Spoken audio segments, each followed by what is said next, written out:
Alors? Hello, sweetheart. Wala kayo? Ya, mlakay oui. Mwen just tell hello pou mte doun tap. Tap ki sa? Ou okay?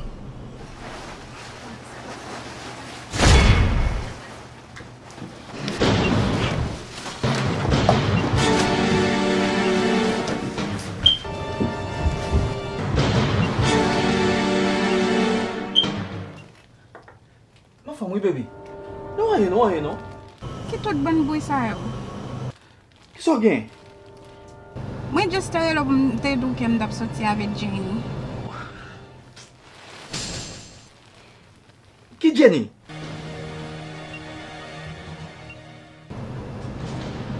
My sister. Jenny se wap sorti avel? Koman sa? Komi Jenny konen? Ebe ok. Ebi okay, chouchou.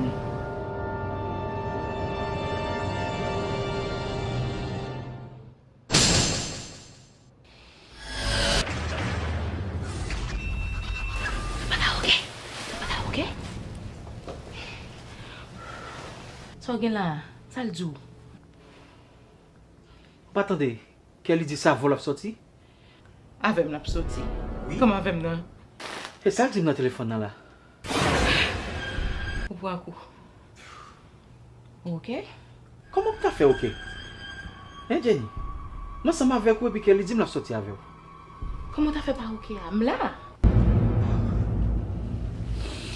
Hein? So, ou panse l kwen nan samedi la? Bon, moi c'est tout ça dire chérie. C'est normal. C'est avec ça wap sorti. En tout cas, Bon, qui destination chérie?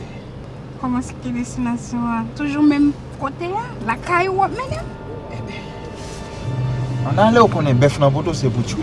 Sa m konen.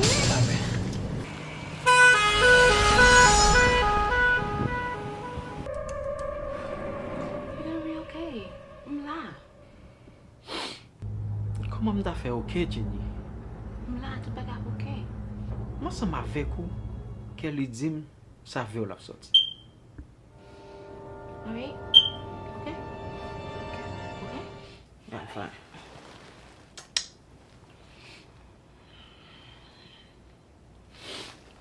Mwen ka drave la.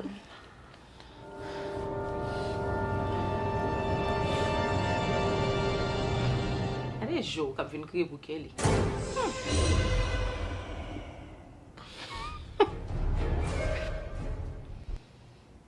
Bon, nan ka sa, ki sa m fe?